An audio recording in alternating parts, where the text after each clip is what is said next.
Sir, आप बिल्कुल एक सही व्यक्ति होंगे वेनेज़ुएला की स्थिति बताने के लिए क्योंकि आपने Brazil, Zambia, Zimbabwe, Oman, Maldives, Hungary, Sweden और वेनेज़ुएला में भी आपकी पोस्टिंग रही है, आप जी। वहाँ रहे।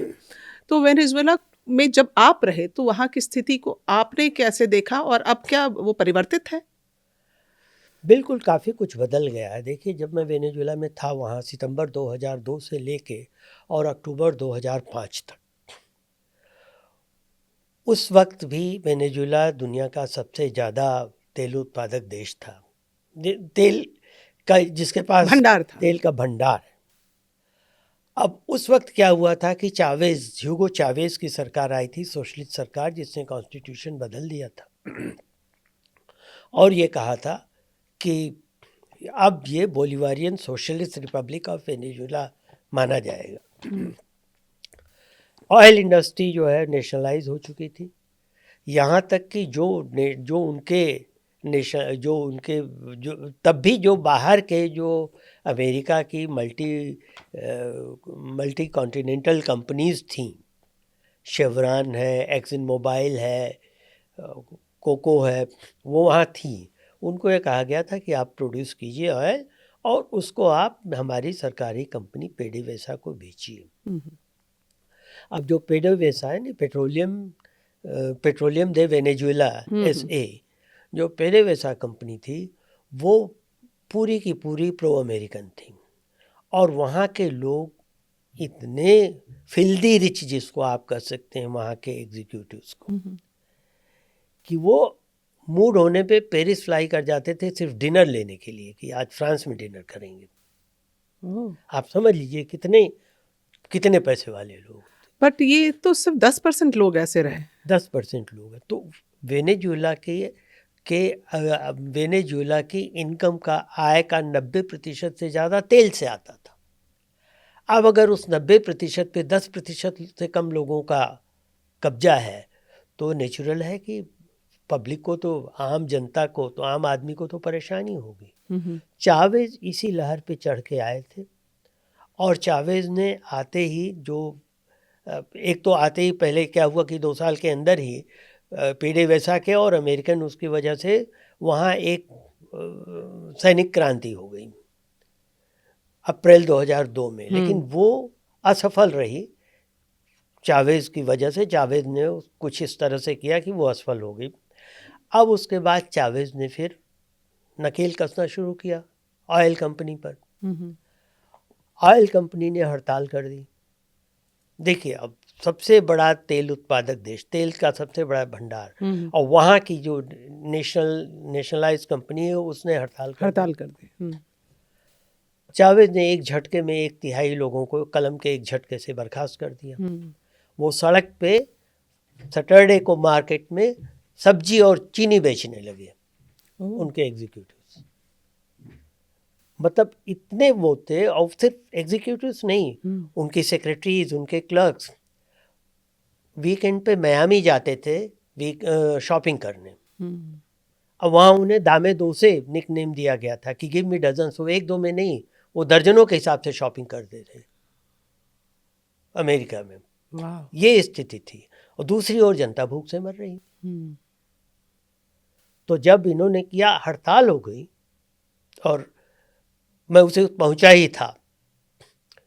पता लगा, हमारे राजदूत साहब ने कहा कि हमारी तो एम्बेसी के आगे धरना दे रहे हैं लोग। क्या हुआ कि जब हड़ताल हो गई तो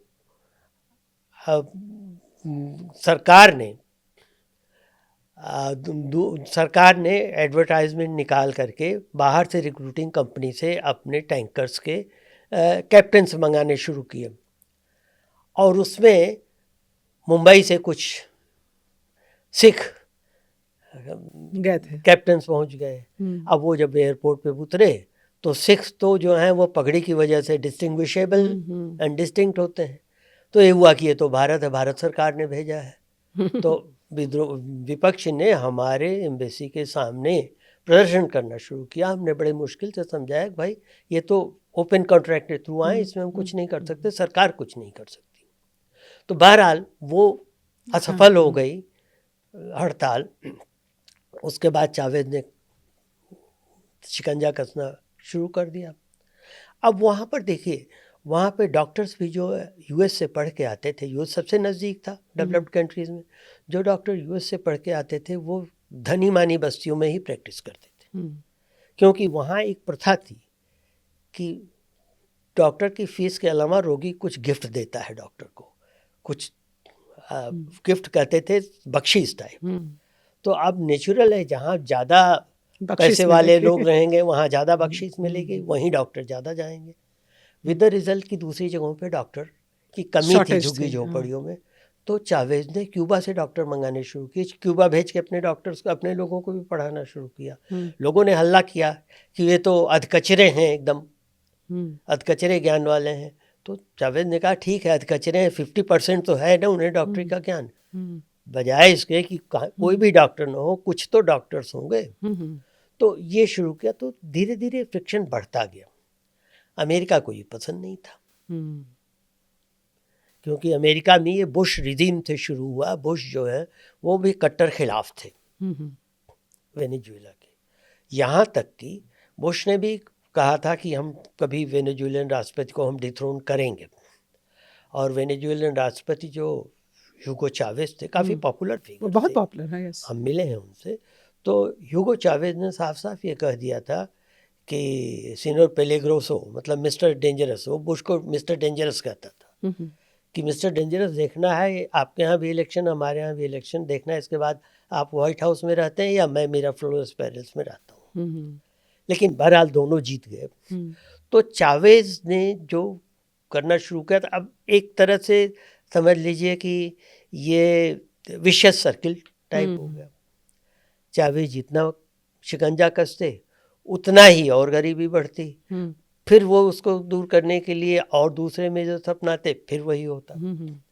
तो चावेज तक तो ठीक था, लेकिन चावेज के बाद जब उनके निकोलस मादुरो आए, ये ट्रक ड्राइवर्स एसोसिएशन के प्रेसिडेंट हुआ करते थे, लेकिन चावेज की नज़रों में चढ़ गए, वाइस प्रेसिडेंट बन गए, बाद में प्रेसिडेंट। तो एक जैसे कि साइकोलॉजिकली ये होता है कि कोई एक रिएक्शन होता है तो उसका रिएक्शन उसी तरह से हम करना चाहते हैं। तो वो होता गया, वो एक तरह से स्पाइरल करता गया, स्नोबॉल इफेक्ट जिसको आप कह सकते हैं, कि जितना ही ज़्यादा विपक्ष ने किया उतना ही उसका रिएक्शन